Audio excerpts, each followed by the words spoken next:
I'm just going to introduce the event. It is about unlocking growth through innovation and entrepreneurship. And the aim is really to explore some practical and pragmatic policies that the government can use to stimulate growth. As everyone knows, I mean, unless you've been underneath a rock for the past 3 weeks, the budget is coming. And so this is an opportunity, I think, to sort of get stuck into some, as I say, potential pragmatic, but most importantly, quite cheap policies and initiatives that might help us to make some good decisions about innovation and entrepreneurship in the country.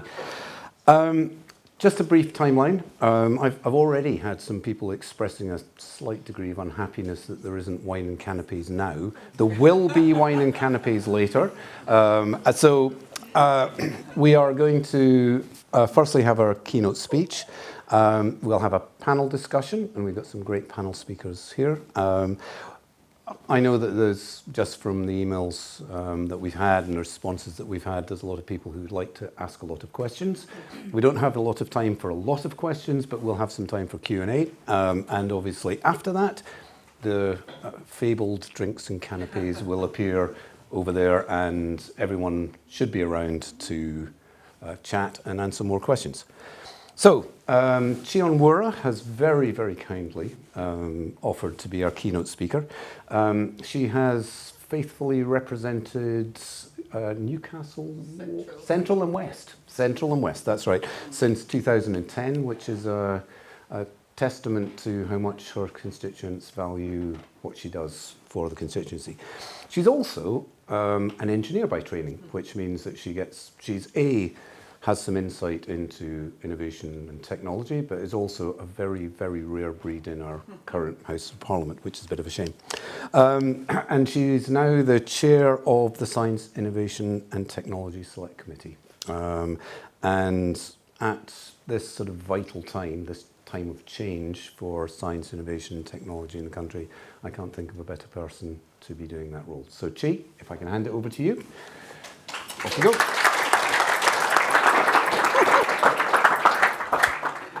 Oh, thank you very much, Ewan. And it's a great pleasure to be here. Actually, I think, am I double mic'd? I have a mic here. This is like belt and braces technology, which those of us who are engineers know is always wise. So it's great to be here, and thanks very much to to Ewan first, Renaissance and Progressive Britain, for organising this event and giving me the opportunity to stand in front of so many people who are excited by and interested in innovation and the role that entrepreneurship can play in growth. And it is a really important, it's a really timely discussion, and it's a really important debate to have now, particularly on the eve of the budget. I've got to say though, so as an engineer, and I worked for 20 years in tech before coming into Parliament, and as a self-confessed tech evangelist, it's not only because of that. It's Labour's 5 missions, our manifesto, our sort of, if you like, contract with those, the voters many of whom lent us their votes on the basis of what we would deliver in power. I know that innovation and entrepreneurship, these are central to our success, the success of the new Labour government in delivering its missions. And turning missions or ambitions into tangible achievements is not just a political project. It always has been about national renewal, because our country is very definitely in a difficult place, and we know that the consequences of 14 years of chaos really, and mismanagement under the Tories, people's faith in politics has been shattered by scandal and chronic failure to deliver. and so often on the doorstep, much more so than in other elections. I felt that it wasn't, reform came second in Newcastle Central and West, but it wasn't reform that I was battling, or the Conservatives, whose incompetence had led to them not being, not being taken seriously. What I was battling was apathy and a sense that politics couldn't make a difference to people's lives. And that has to change in this Parliament. We have to deliver for people. And I know that if the UK economy had grown by just the average rate of the rest of the OECD, our economy would be £140 billion larger today. And what that means for my constituents' pay packets, but also what it means for public services, is huge. But instead, we face stagnation in productivity and growth, and leading us to the mess that we're in. With the tax burden at a 70-year high, satisfaction with public services through the floor. It's not the worst, literally the worst of both worlds. We need to show that Labour gets results. And now, as Ewan's policy paper recognises, that means restoring dynamism to our economy and our cities, towns and villages. We have more rural MPs now than we have ever had. So it's for the whole country. And that means you have to stoke the fire of innovation and entrepreneurship across the economy. So it means building back Britain in that fashion, with tangible benefits people can see and feel. So it's not just about relying on supply chains or spillover benefits, as I'm sure you're all familiar with, or tax and spend redistribution driven by Westminster. It's making sure that every part of the country is revitalised. And 14 years in opposition, I do not want the North East ever again to be begging for crumbs from Whitehall's table. I want the North East to have the engine of growth, the engines of growth in the North East, driven by the North East and driving growth and prosperity for the North East. So I suppose discussion of these topics can sometimes feel like a very well-trodden path, especially for those of us in the Labour movement who have been watching the Tories, watching their unfolding disasters from opposition for far too long and thinking about what we would be doing in government. And I shadowed successive Conservative ministers for 11 years who were making, I was making the case for science, innovation and technology as levers for growth across the country. And they often were too.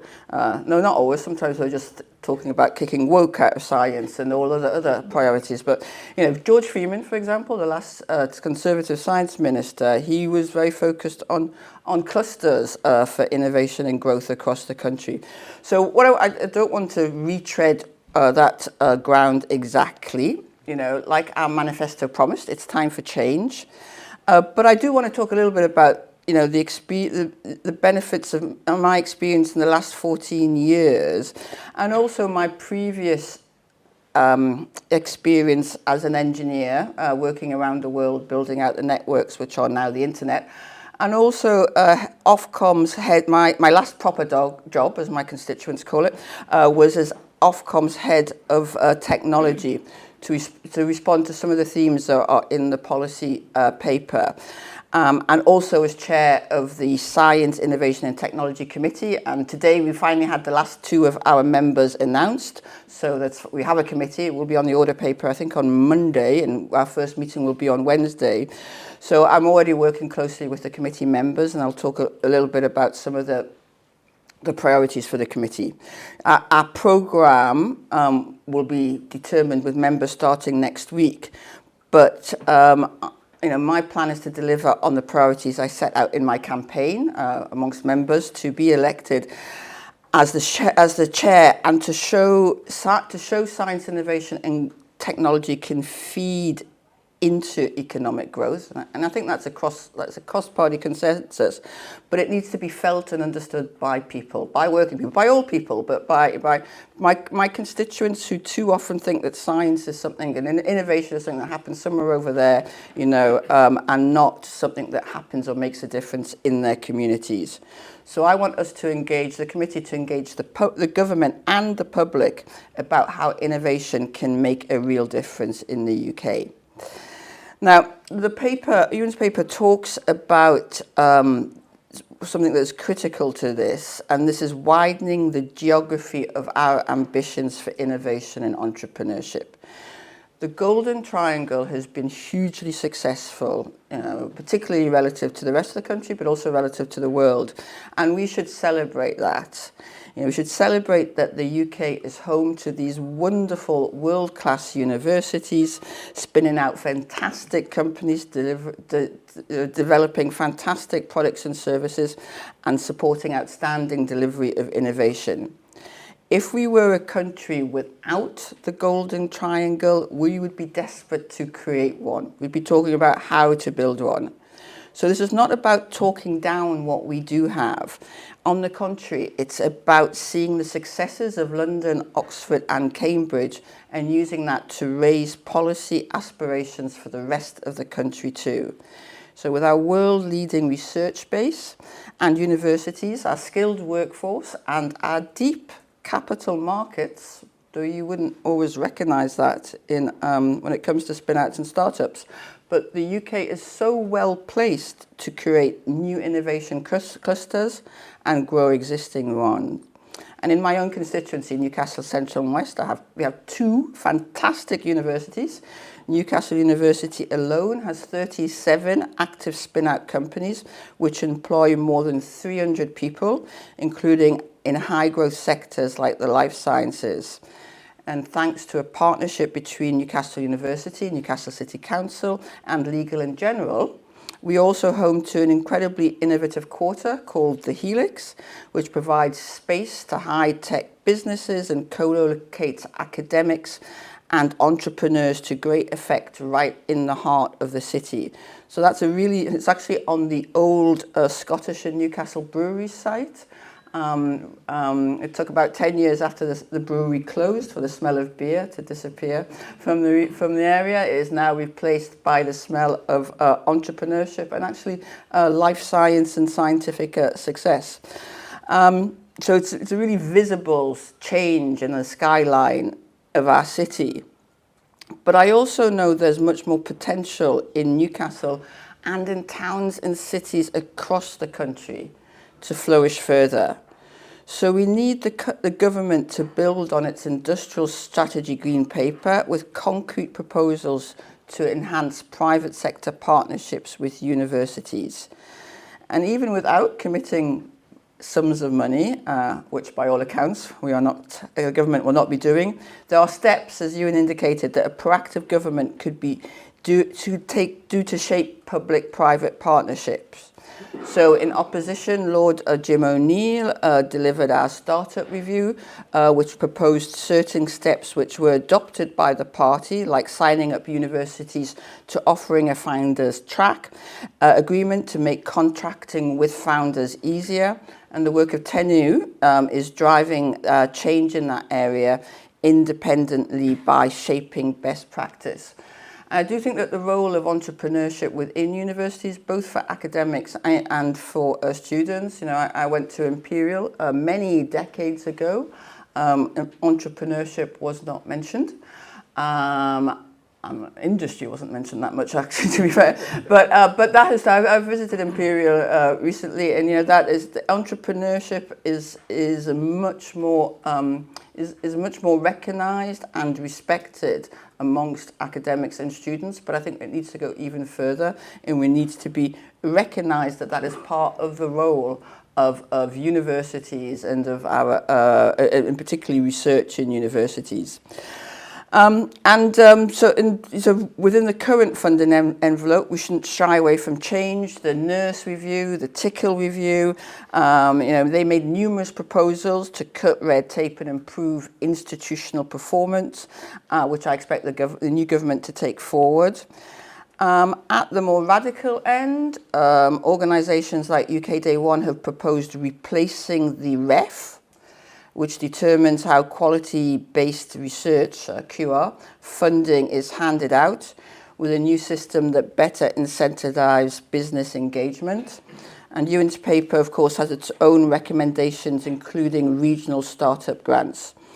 And I recently, just last week, asked the government about the matter of regional funding in the Commons, and the Secretary of State, Peter Kyle, assured me that our excellent ministerial team were working on that. But it's hard to shake the feeling that a new explicitly regional agenda, whether driven from DCIT or from the Industrial Strategy Council, is needed to really send that clear signal to the world that Britain's regions are gearing up for growth. That is particularly true as the Shared Prosperity Fund, which supports activity in much of the country, has an uncertain future beyond next year. Equally, as Ewan is right to recognise, we need to look at regional leadership. One of the advantages of the new devolution deals is that they offer local leaders a much stronger voice than before. Now, Steve Rotherham is a fantastic example. I mean, other mayors are available and doing great work, but I will single out Steve Rotherham as a great example of how mayors can serve as long-term, consistent backers of innovators and entrepreneurs in their areas. I mean, I can't tell you the number of times I've spoken about regional innovation and pointed to Liverpool's strategy, including a target of 5% of GVA to be invested in R&D as an example of ambitious local leadership. And I'd also say that as shadow minister, the scientists in the regions I met at places like SciTech, Daresbury, were also full of praise for Steve, because he's out there making the case for investment in the region, making proposals like the new train station at Daresbury, making the most of policies like the life sciences investment zone, actively speaking and talking up the role of innovation in his region. And in my eyes, the English devolution bill is a great opportunity to advance the agenda that the government should be taking full advantage of. The geography of power and funding will be closely linked to the geography of innovation. And it's imperative that we learn lessons from what works in the context of the British economy to try and foster new clusters of innovation. And equally, we need to learn from what works abroad. So last year I visited innovation ecosystems in the USA to find what lessons the UK could learn from world-class research, innovation and entrepreneurship activities in places like Stansted, Berkeley and MIT. I mean, I suppose I'm laughing slightly because one has to recognize the differences. In the history of Silicon Valley is long, and the influence of the aerospace industry. So so we can't take something from abroad and just implant it here, but we can also recognise what we can learn from there. And I think their commitment, their cultural commitment to entrepreneurship throughout the university, whether it was MIT or Stanford or Berkeley or any of the universities I visited, Columbia as well, that was really striking. And that is, it's not such a feature of our campus culture here in the UK.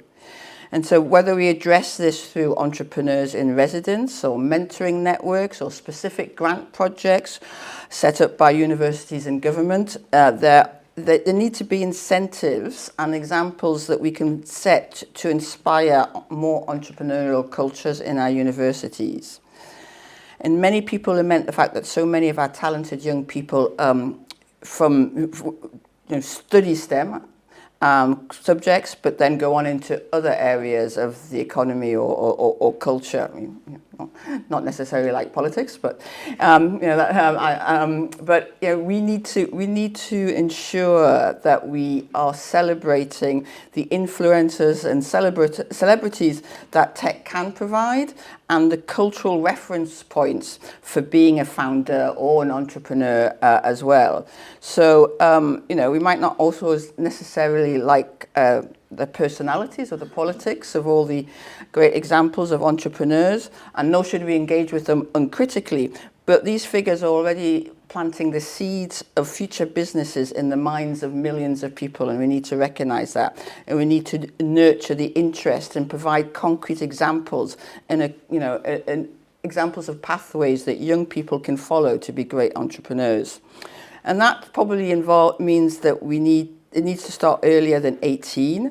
As Ewan points out, 60%, and I was very struck by this, 60% of the country's students enter work after secondary school. So encouraging entrepreneurial skills in schools could form a part of the curriculum review or the skills and gender, focused as it is on bringing together schools, colleges and local employers to promote growth. Careers advice, another prominent part of Labour's ambition for schools, as another vehicle through which government could break down barriers to opportunity.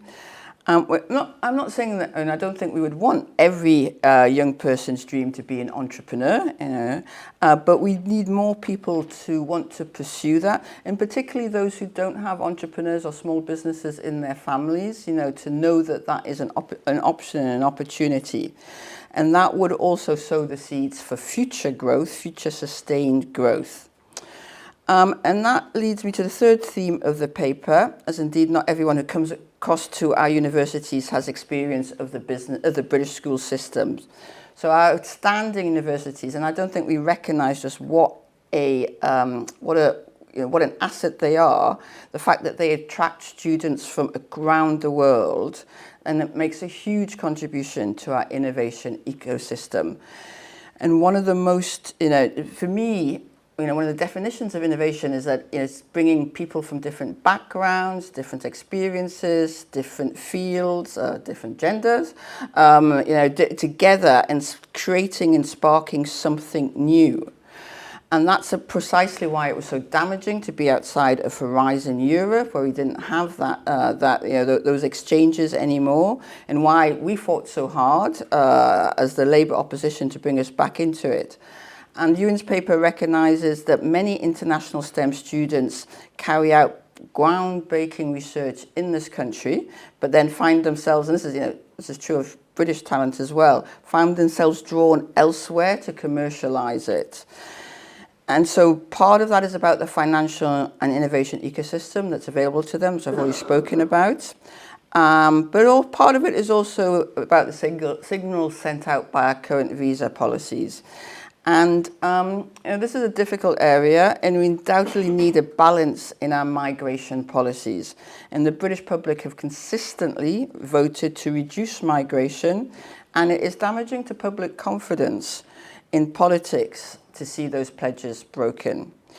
So the Labour approach of reforming skills to lessen the need for skills migration is a sensible approach, but we should be wary of the consequences for sectors like science and research, where it is precisely the fact that people are able to come here from around the world that sparks so much of our innovation. It's a difficult balancing act, don't get me wrong, but we need to be making the case for retaining STEM talent in this country. Ewan's proposals include rejoining Erasmus and a longer 10-year graduate visa for STEM students. I would argue that you need not go that far to make a real difference. Even simple steps like making the immigration health surcharge payable over the length of the visa rather than an upfront payment could help make our system more agreeable for young foreign talent. And I imagine that this may well be something that the Select Committee would like to look at some point, but the Independent Migratory Advisory Committee could also look at these issues. We need to be competitive globally, that much is clear. And finally, I just want to turn to the latter two proposals in the policy paper, focusing on Innovate UK and the idea of delivery boards. So the institutional landscape of innovation and entrepreneurship in this country matters hugely. It's sort of the furniture of innovation, if you like. And looking at institutions and prosperity on a global scale was literally the basis of the recent Nobel Prize in Economics, after all. And Innovate UK draws specific criticism from Ewan's paper and is not alone in drawing attention to its output. And I mean absolutely no criticism of the people at Innovate UK, by the way, who are fantastic public servants. In opposition, a group including William Cullen Brown and Stan Boland reported to me on Britain's path to an innovation economy, and they argued for reorientation of much of Innovate UK towards supporting the most promising companies and for government to leverage much more the expertise of venture capitalists to make the smart, active, targeted investments that public sector institutions historically struggle with. Now, as we all know, UKRI has been reviewed and reorganised and reformed sort of almost more. It's had more time in flux than it has actually in delivery. But I do think we shouldn't be afraid to place the institutions of innovation under the microscope, especially where public money is concerned. And we need high-performing government institutions. And I feel that Innovate UK could play a much bigger hands-on role in bringing groundbreaking research to market, creating jobs and wealth in every corner in the UK, and as the new government said, delivering on the missions. And I would also urge the government to be bold when thinking about the delivery of its industrial strategy. We're fortunate to have the network of catapults across the country, but whether there is a greater mission-based purpose, prestige, or place-based focus that is needed is something that should be considered. And I think we need to be watching the mission boards closely to see if this is an effective way of oversight in delivering, particularly in delivering an entrepreneurial agenda. So I think that entrepreneurial agenda, just to close here, is so worth pursuing. I don't think. I think I don't think we can't have growth, really sustained growth, without entrepreneurship, and we need to have that culture of growth and entrepreneurship across our whole country, because as I've said, the opportunity for our country is huge. So successfully transforming entrepreneurship and innovation to solve the major challenges identified by the missions, and I'm sure you're familiar with them, so I won't go through them, but they all have technology and innovation at their heart, or they can all be they can only be delivered without technology and innovation, and we need to create impactful, affordable solutions, which is at the heart of innovation. So I suppose my message from someone who has worked in technology and politics their whole life, one or the other, is that this is as promising a moment as I can remember for transforming our country. We have a fantastic ministerial team, and I'll just say, you talked about the number of, and I think I still am the only chartered engineer in Parliament, which is I've been the only chartered engineer in Parliament for 14 years, but we have a fantastic new intake of MPs. The level of experience and of innovation, of life sciences, of business, of academia, of research in the new intake is much higher than previous, and every single one of the members on the Science Select Committee has a background or experience of science, engineering, innovation, and technology, and I don't think that has been true in the past. So, what we have to do now is deliver on that potential. The Science, Innovation and Technology Select Committee will certainly be holding the government to account for that. But we also need to continue to have discussions and ideas about how that delivery can be best effected, and that your policy paper, Ewan, is a really important contribution to that. And I also think today, this evening's debate is as well. Thank you very much. Thank you so much. I'll shake your hand or give you a little hug. Thank you. Okay. Thanks very much, Chi. That's, as always, fantastic. Now, I'm going to say, I know that you've got to get away and for an important personal thing, so slip away when you want. Okay, don't feel that you have to stay. Right, that was great. Very insightful, as always, from Chi. It was fantastic. So maybe building on these themes a little bit, I'll invite our panellists up on stage and I can introduce them. So, as they say in the television, on the television, in no particular order, Duncan Johnson. There we go. Come on up, Duncan. You get to come up first. He's the CEO of Northern Gritstone, which invests in world-class science and innovation-led businesses in the north of England. So, if we're talking about how to expand innovation and technology outside the Golden Triangle, Duncan is the man. Whichever seat you like. It's all right. We don't have a specific one. Secondly, George Eaton. George, you want to come up? George is the senior editor of the New Statesman, which is the UK's leading progressive political and cultural magazine. If you don't read it, read it. It's very good. And then thirdly, we've got Emma Jones. Coming up, Emma.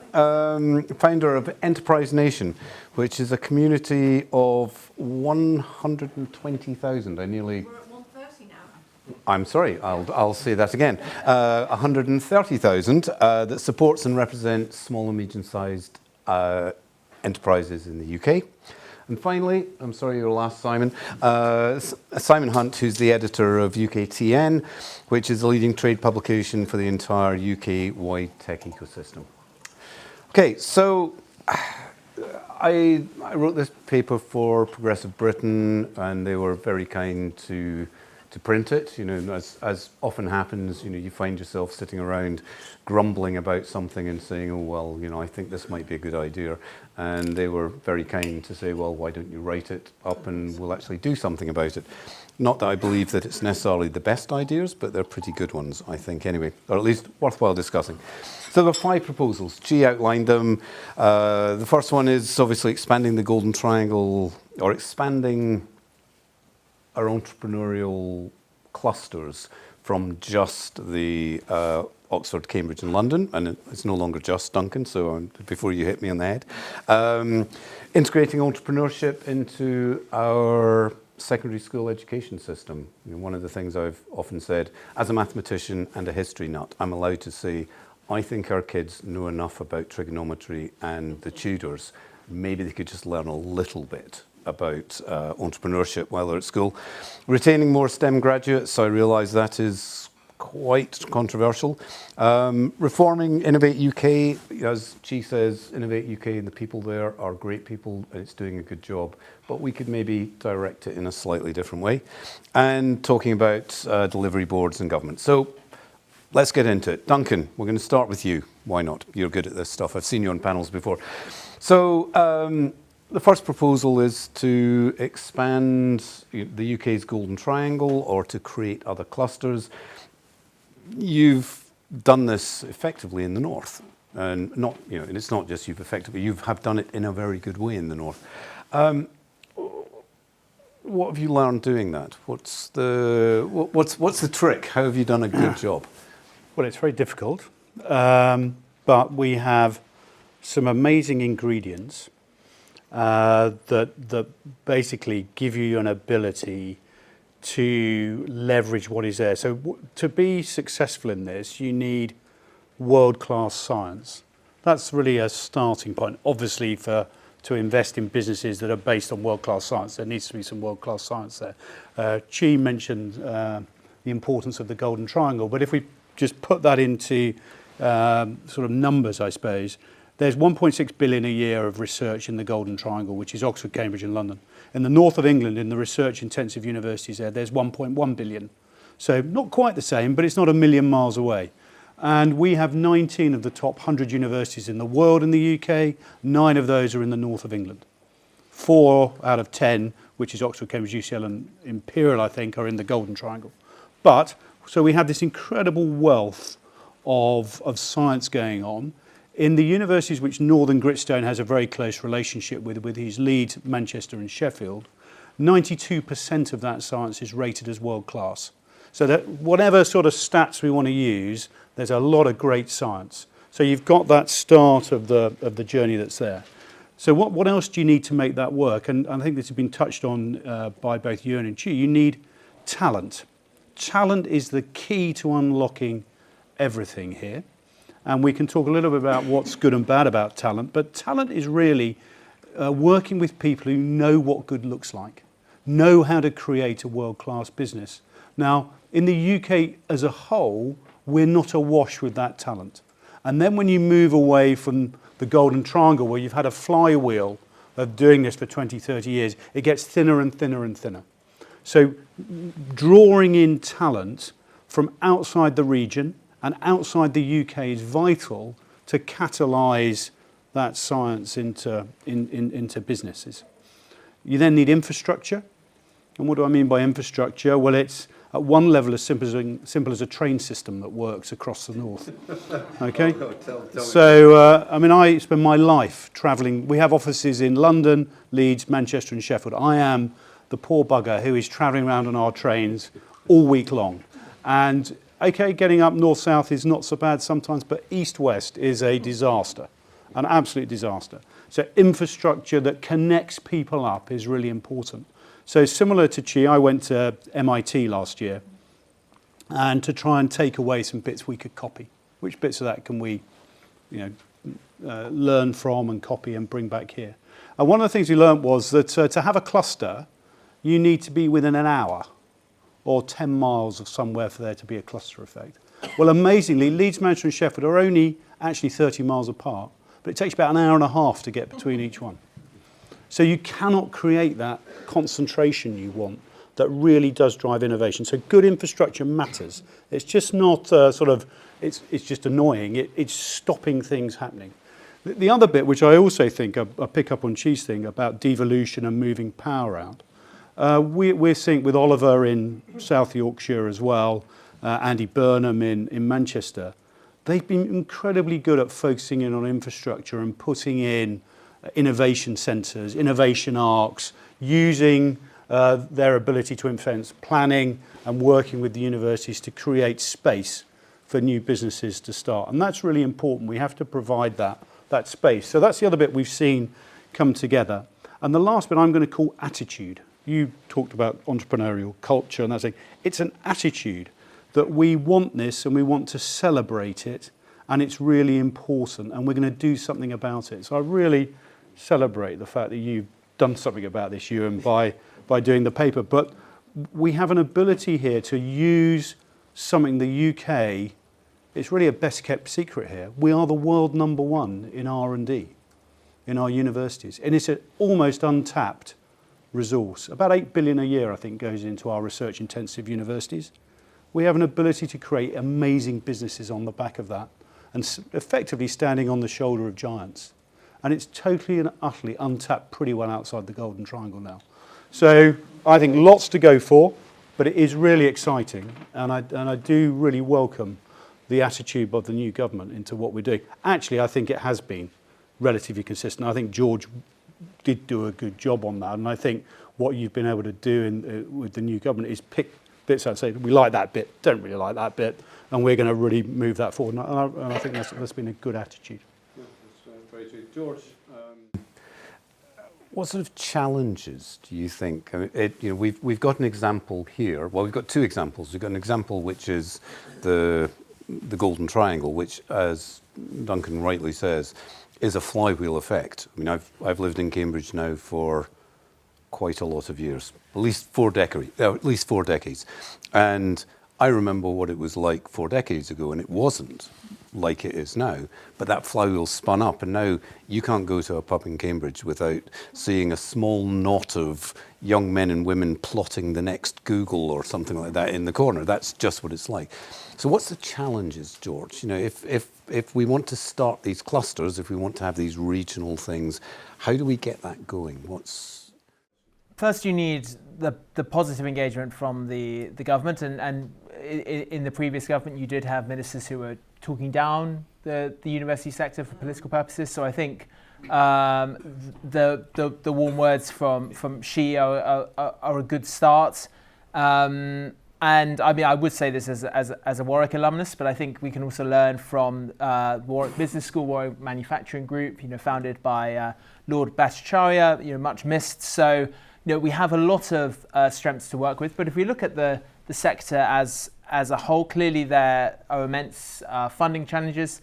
Bridget Phillipson's team know that they've got to address those.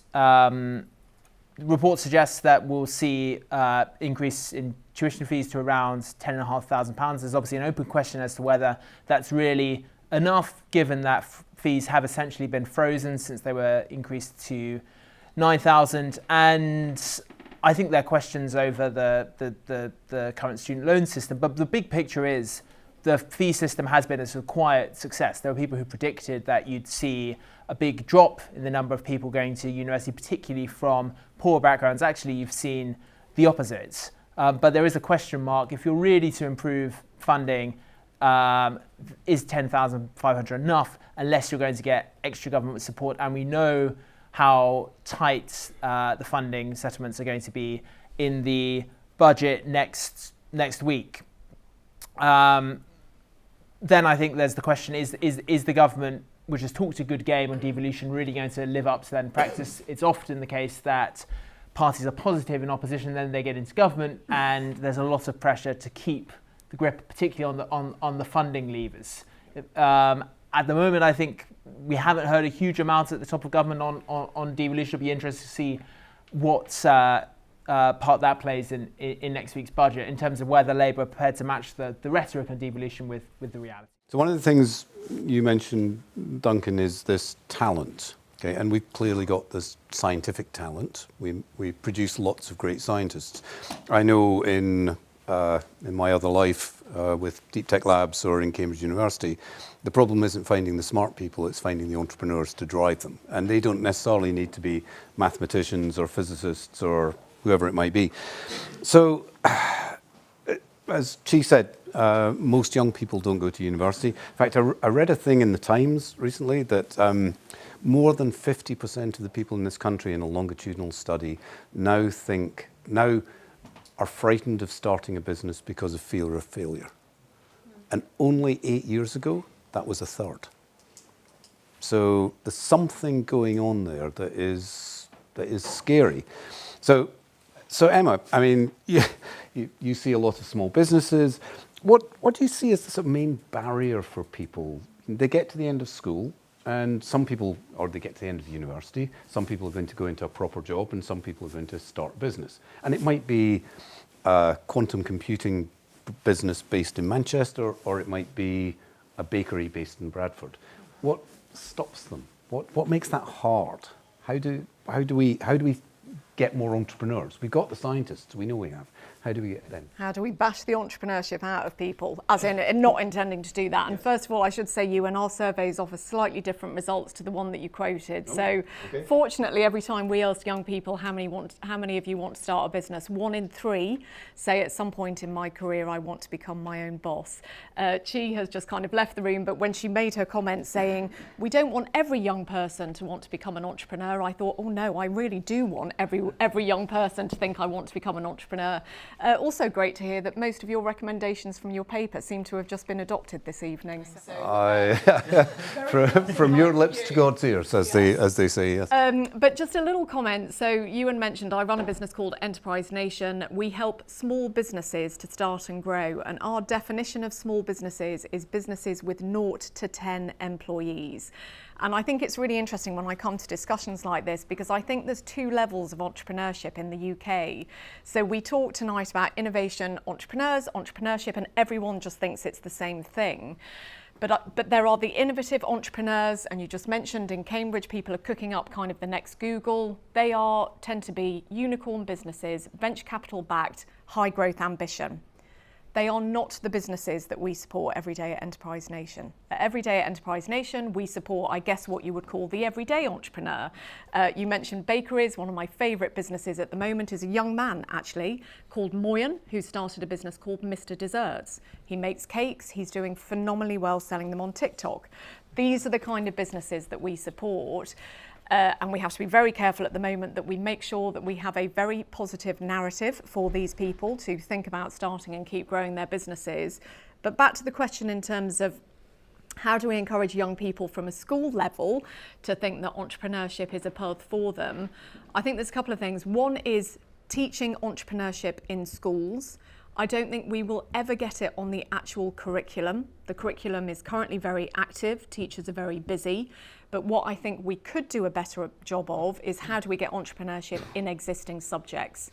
So in maths, and this is back to your point about trigonometry and tutors, in maths, how do we encourage small business students to say, what about how to write a business plan?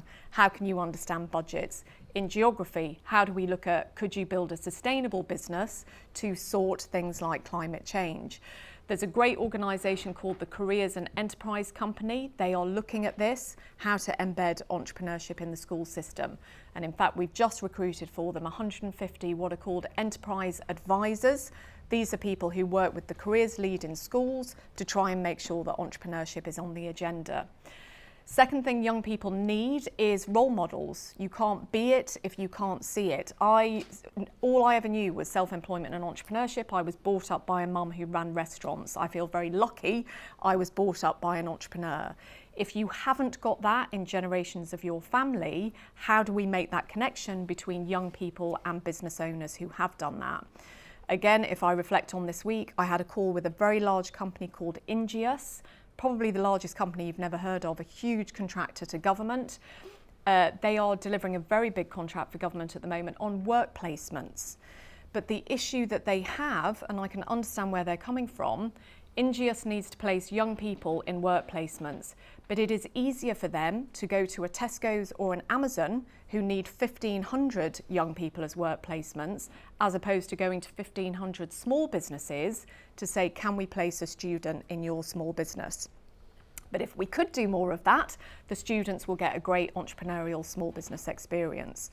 And then the final thing young people need to know is, how do I access finance? So if I'm starting a business and you really only need about 500 quid to get going with an everyday business, not a next Google, they want to know, where do I go to do it?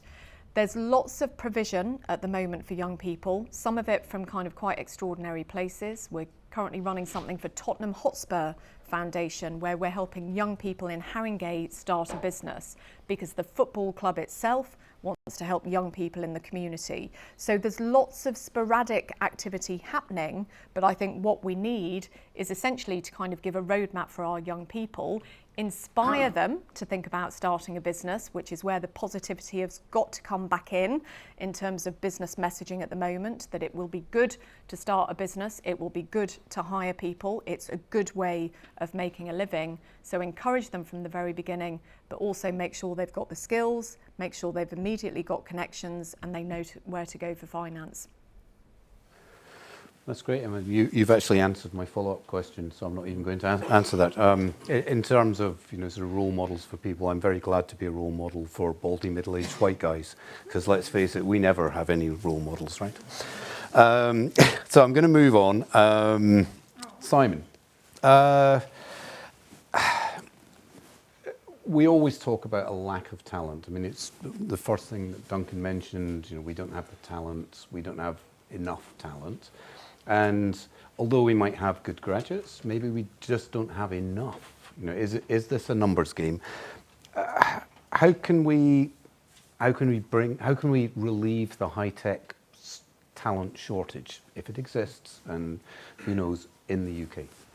Yeah, well, I think in some respects we are lucky in the UK in that we generally don't find it that difficult to attract talent. I speak to a lot of investors and entrepreneurs and people who sort of founded their own business, and in broad terms they say they actually find it much easier, to recruit people overseas to the UK compared to people who own businesses in Europe, and largely that's sort of we're sort of fortunes of circumstance, and that if you want someone from Silicon Valley, well, they speak the same language. It's pretty easily culturally to sort of move to the UK. You can send your kids to English schools, and it's all pretty straightforward. But of course, you know, if you want to lure talent from overseas to grow your business, it doesn't come cheap, and it's, you know, quite expensive to get people over. But at the same time, you know, the UK has lots of very good universities that you know, have lots of overseas students who come here, but they are given very strong disincentives or very strong incentives to leave as soon as they've graduated. I think it's kind of sort of jaw-dropping in a way, in that we're sort of manufacturing our own brain drain. We encourage lots of people to come here and then tell them to leave the moment they finish, basically. Yep. I mean, I have a example that's fairly close to home in that my partner moved to the UK from Canada about 3 years ago. She completed a 2-year postgraduate course at Oxford. Her sort of visa will expire in a few months' time, and she's now facing, you know, getting on for about £5,000 for her visa application to extend it here. The same is true for, you know, all the people on our course who are now worried about whether they can stay in the UK. You know, lots of very talented people who fundamentally are planning on the assumption that they're not going to stay on the UK because they don't feel welcome here. And I don't mean in the sense of sort of a cultural xenophobia of, you know, people on the street being mean to them or whatever. Yep. They think the government doesn't want them here. They think the government is doing everything it can to push them away. So I think that's certainly a big structural problem, and that a lot of our university resource is going towards educating foreign students that the government then tells to leave, basically.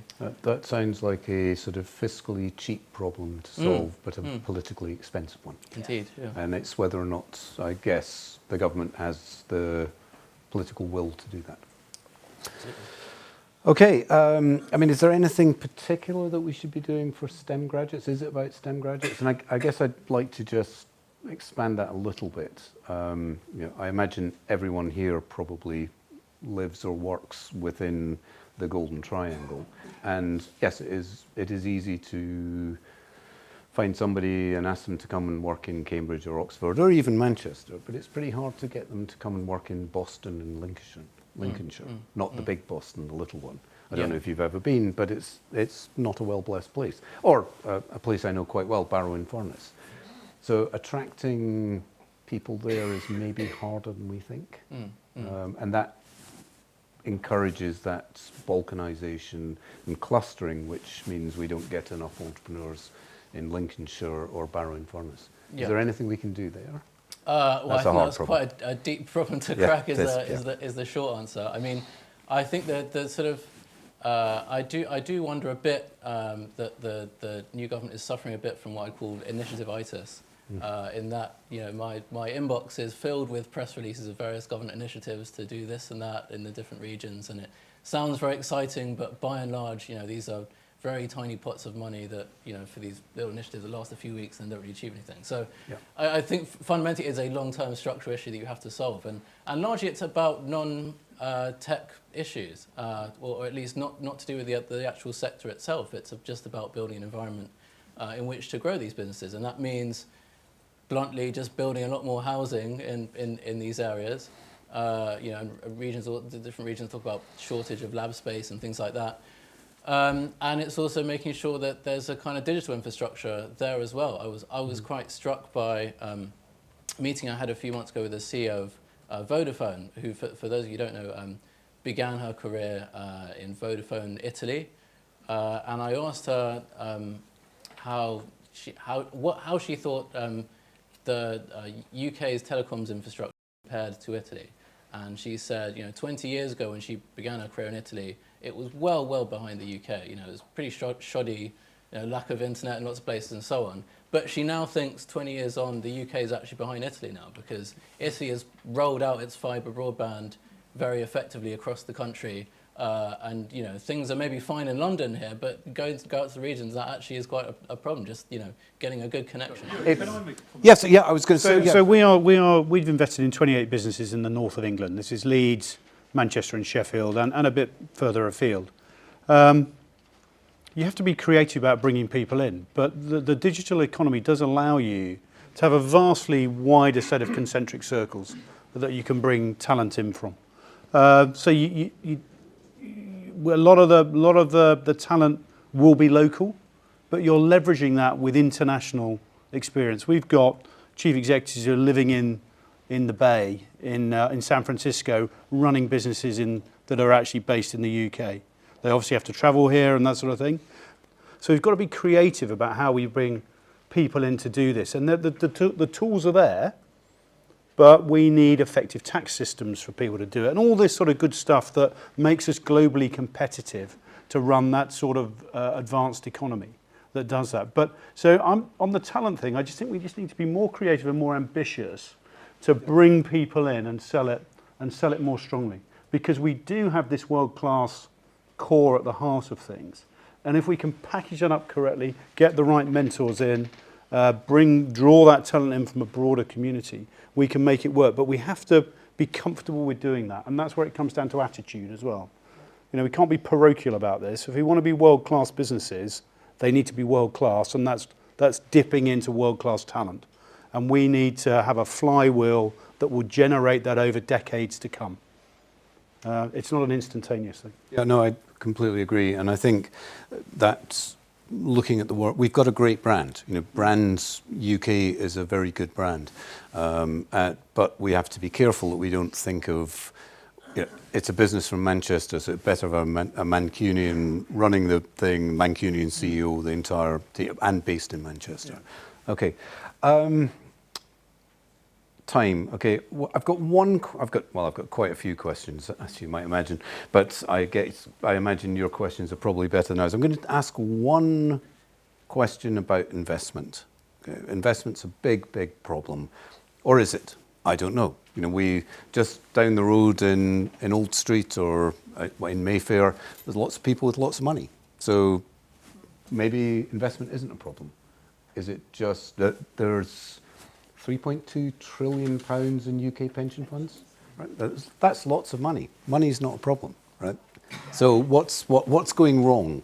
Or is nothing going wrong? Is capital being allocated efficient? No, investment's a massive problem. I mean, that's certainly what Rachel Reeves will argue in next week's budget, and that's very much the political theme that Number 10 wants to come through in the budget is invest to grow, and the data supports it. It's not just public investment, which on current plans is due to fall from 2.4% of GDP to just 1.9%. It's also private investment. So if you take the two together, I think we've been bottom of the G20 for investment for 27 of the last 30 years. I think it's a really poor performance. So I think Labour are trying to grip that on the public side. Obviously, the budget, Rachel Reeves will be redefining debt to free up more money to invest, but also trying to encourage greater private investment through planning reform. This is one of the things they've learned from the US, actually. And Rachel Reeves has obviously engaged a lot with the Bidenomics agenda. What they've found in conversation with people like Janet Yellen and others is that it's not just about the state investing, it's also about dealing with the bottlenecks, the issue around planning and supply chains to enable the private sector to have the confidence to invest. Real brief comment, again, just representing the smaller businesses. There is decreasing appetite to raise money at the moment. So small businesses, when they don't feel too confident about what they're hearing, what they're seeing, they don't want to necessarily kind of say, in which case I've got an appetite for risk for raising money. One thing we are seeing in the market is reduced interest from banks to lend to small business. There's something coming in called Basel regulations, which is going to make it more difficult for banks to lend to small firms. So one thing we're watching with great interest is actually the rising role of what are called CDFIs, Community Development Finance Initiatives. So again, if we could get a very thorough finance system in the UK, and community development finance institutions, I guess as the name implies, are very rooted in their local communities. They're like credit mutuals, so they're like co-ops, so they lend to local businesses, they deliver support as well. So I do wonder if we're kind of moving to, you'll have the high growth businesses looking to global markets to say, how can I raise my venture capital, my private equity from West Coast America, through to your bakery, who potentially could go to their local community development finance. But as I say, we need to boost the appetite from small businesses to raise before we can activate the cash that's available. I think the process that banks used to go through, which they took deposits, lent to businesses, got the money back, having been through a 6-month process with an unnamed major bank, trying to, one of the businesses I'm involved in is a small bakery, which is why I use that example, and all they needed was £25,000 to buy a new flow wrap machine. It took 6 months, and it was a horror show. You know, all the directors had to basically put their houses on the line just for £25,000. In my previous life, that was just laughable, but it's very hard to get that done. Yeah, I was just going to add, I think on the sort of investment front, I think one element of it is just ensuring that the arms of the state that deal with the private sector are functioning well and are sort of perfectly well resourced. To give an example, I mean, I speak to a lot of people who say, you know, a lot of fintech companies, for example, who have to work with the FCA a lot, and they say, you know, they don't have a problem with the regulator. It just takes them about 6 months to even respond to an email or something. So 6 months is quick. Well, quite, yes. I had, you know, one investor told me they invest in a fintech company that, in order to start trading, needs some kind of license from the FCA. You do. In order to get this license, they have to put in an application which won't be approved until that company has a full compliance team. So he gives them a year's funding to hire their compliance team, put together the application, send it off. It doesn't take, it takes more than a year for the FCA to grant that license, by which point they run out of money. So, you know, they can't actually start trading. I actually have had that experience. Well, there you go, yeah. So, you know, just making sure that the regulators actually work properly, that it takes 5 minutes for HMRC to answer a call, not 5 hours, would be a good start, I think. That would be a good start. I recognise we are standing between you and drinks and canopies. Very important. But why don't we have a Q&A session, maybe 15, 20 minutes. Be really helpful if you can say your name. Actually, I should have mentioned this beforehand. This is being filmed and recorded, so you should assume that it might appear in the public domain. I mean, there's obviously some members of the Fourth Estate in the audience as well, so that's probably true. Keep your questions punchy, please, because otherwise we won't get to everybody. And none of that, this is more of a comment than a question thing. I'm going to shut you right down if you do that, okay? Right, and put your hand up and, whoa, okay, off you go. So I'm happy to do a start on that. And dare I say, it goes back to what I said about schools. Role models, it's so important that people can see someone who has come from a background like me, went on to build a business like that, I can do it too. Access to finance is another thing. So if finance becomes more local, finance shouldn't be based on who you know in order to get access to angel investment, to understand what EIS means. So the more local the finance, the better. So I think if you can do things at a local level, role models, access to finance. Years ago, I ran a campaign called Startup Britain. It was David Cameron's administration. There was a guy called Steve Hilton, who was his head of strategy, and he gave us this challenge. And he said, I want you to normalise the concept of self-employment so people feel it's as low risk starting my own business as getting a job. And what we had to do at the time, it was a 3-year campaign, and our problem statement was, how do we go into places where entrepreneurship is not sort of, you know, well, not like the Cambridge situation where everybody's writing their business plan in the pub, and how do we offer 6 touch points to someone? So it could be a mum who's at the school gate who hears that her friend has just started a business. Then they read in the local press a positive piece about someone who has just got up and running with a local bakery. Then they, the kid comes home from school and says, my friend's parents have just kind of done this. Then they see a bus tour coming into their town, which is, here's about starting a business. Then entrepreneurship comes on to the curriculum at school. So if you can get those multiple touch points, that's when it normalises the concept of self-employment. So what we don't want to do is out-risk so that people feel it is too much of a risky thing to do. Yeah, so I think this is a really interesting area, and actually it's one of the reasons why I set up Northern Gritstone when I was the founder, because I felt that capitalism was leaving far too many people behind, and we needed to create an opportunity set that allowed people to get the most out of some amazing things that are going on here. So what do we do in Northern Gritstone that tries to do this? Because it's one of the things we really care about, is we run a programme of going into the local sixth form colleges in Leeds, Manchester and Sheffield. And I know we're eating an elephant, but it's one bite at a time. You've got to start that thing. And we run programmes where we get people to do case studies. We get people from our team, which is remarkably diverse, to go in and talk about how they've ended up in venture capital, how they've ended up doing an amazingly interesting job that is, we're only half a mile away from these places. And it's amazing when you do these sessions. At the start of it, you've got kids who've got no interest in me, posh white bloke standing up at the front doing his stuff. And by the end of it, they're coming up and saying, I want to come and work for you, Duncan, you know. And you've just got to set that spark going. And it has such a multiplier effect if you can just get that spark going with a few people.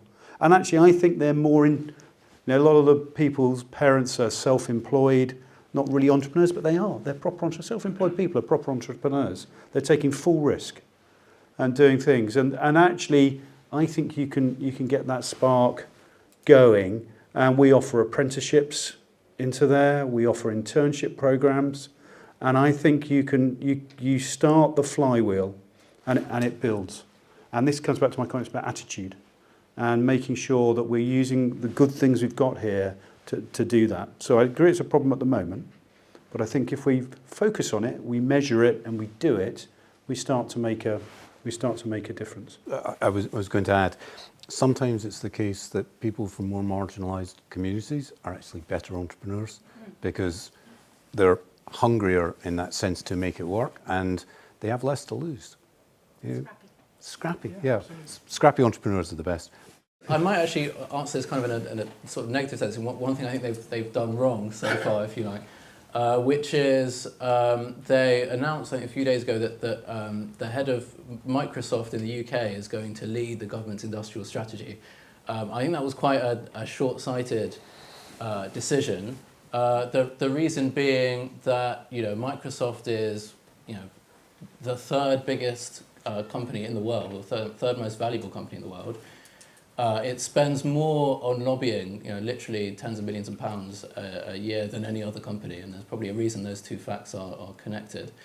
And it feels like the government sort of said, well, no need to spend all that money. Here, you can come and do it for free and run our industrial strategy. And I fear for that because it strikes me as though you know, we don't really want industrial strategy in the tech sector to be set by the big tech companies who are going to do it in their interest. I'd much rather have someone from a UK company doing that, and I'd be prepared to bet a lot of money that by the end of this parliament, the government's going to be spending a lot more money on Microsoft services, and that may well come at the expense of, you know, the UK tech companies who want to offer their services. So that's one point I'd offer anyway. I actually might lead on from that around SME procurement. So we would love to see, there was a target set a number of years ago that government wanted to spend £1 in every 3 with small businesses in terms of central government spend. The target was to be hit by 2022. It hasn't quite got there. But there is a piece of legislation coming in called the Procurement Act. It was meant to be coming in October. It's going to be coming in February, which will be a big encouragement for government to buy more from SMEs. So we would love to see something, which is, could government publish like its innovation pipeline? Could government publish all of the problem statements it's seeking to solve and then encourage businesses to pitch back to them with the solutions? So there's kind of an element of how do we get innovation into government through SME procurements, through purchasing it? And then if I'm allowed a second little one, and she mentioned this, how do we make innovation seem like not just something that big and high sort of financed companies do? We love voucher programs. There was a program 10 years ago called Growth Vouchers. It offered small businesses up to £3,000 that they match funded with their own money, and they spent it on getting growth advice from an advisor. It was a 15-month randomised control test. What it discovered is if you offer a small subsidy to a small business, it nudges their behaviour to then go on and take advice. So we've often called, could there be something like an innovation voucher, small amount of money, business owner matches it with their own cash, and it makes small businesses think, well, actually, maybe innovation is for me, starts them on the innovation journey. Very good. Duncan? Yeah, I'm going to go back to university funding, and I disagree, George, with you. Actually, university funding is in a very poor state. The fee cap means that most universities make between a small loss and a big loss on undergraduates. Foreign students are funding most universities. There's big drop in foreign students coming into the UK, mainly around the rules we've mentioned, and that's against a massive inflationary environment that they've effectively had a fixed income and then a dropping income. And there's an absolute danger, and we are seeing it already, of the goose that lays the golden egg actually starting to wither. And a good example would be in the Advanced Manufacturing Research Centre in Sheffield, which if you know nothing about it, you really should. It's one of the best kept secrets of our country. It is amazing. And it's based just outside Sheffield. They've had to shut down their advanced nuclear programme there, which is a direct result of Sheffield University having funding troubles. So there's things like that going on at the moment. We have to be very, very careful that probably one of the two areas we are leading the world in, we have a danger of that actually starting to wither. Got to be very careful. George? Ironically, I was actually going to say university funding myself. I'm actually in agreement with you. So my point wasn't that there isn't a funding crisis. There clearly is, and it's been an open question for a while when we may see the first bankruptcy in the sector. As you say, they're becoming ever more reliant on foreign students. I think the point is that the tuition fees system in principle has worked in terms of expansion. The problem is essentially it's been all but frozen for over a decade, and the government hasn't provided the additional funding. So if you're not getting increased funding from students and graduates, and you're not from the state, then you see decline, which is what we're seeing. So I don't think they have a clear plan to fix university funding at the moment. They definitely need one. Okay, mine is, surprise, surprise, 10-year visa for every STEM graduate who does an undergraduate, postgraduate course in the UK.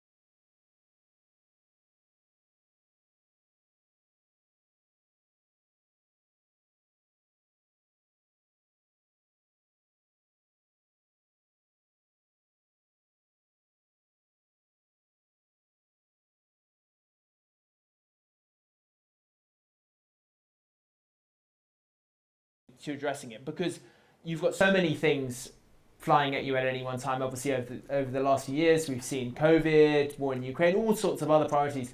Unless you've got a real commitment across government, then it's just going to be put on the back burner again. So that's what has to change. I might just add to that. I think part of it also hinges on the way the state models or thinks about how it deploys capital investment. So there's often when you think about things like building train lines, for example, if the government is weighing up opening a new rail station in London versus in Teesside, for example, it will do an economic analysis which will be something like how many people are going to frequent the station, what's the average salary of the people frequenting the station, ergo what is the economic value that this new station is going to deliver. And it becomes a self-fulfilling prophecy, because that means every time it thinks about opening a new station, it opens it in London. And you see so much more spending on rail infrastructure to do with London than you do elsewhere. So I think it's about thinking about the way that the state models its investment into capital, where it looks at the upside for the whole area rather than just a kind of simplistic model about costs and benefits. Anybody else want to take a question? Am I allowed to respond? Was it William? I loved your question. How can I be inspired to start a business when there's PhDs above me? So sorry, this is just a little bit of startup advice. You need an idea first.